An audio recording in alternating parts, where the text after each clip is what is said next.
Supreme court کے 2 honourable ججز نے بڑے ہی پرٹیننٹ سوالات اٹھائے. انہوں نے کیا کہا؟ انہوں نے کہا کہ آئین کا آرٹیکل 51، آرٹیکل 106، آرٹیکل 62، 63 ان کو معطل کرنا پڑے گا سپریم کورٹ کی ججمنٹ کو اس پر عمل درآمد کرانے کے لیے، اور آئین کے کچھ آرٹیکلز کے حوالے سے اس کے سکوپ سے باہر جانا پڑے گا، 175 185 کے سکوپ سے باہر جانا پڑے گا.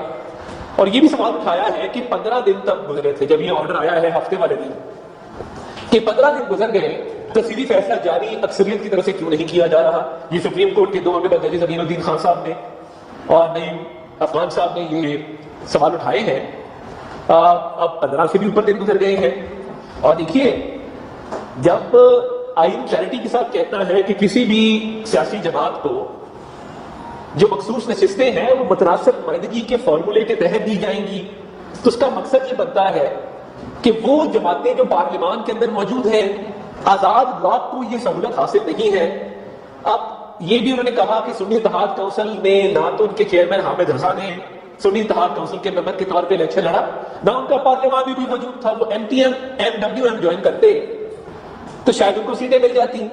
اب پارٹی کے الیکشن آپ نہ کرائیں اور پھر کیس راضی نہ دی جائے.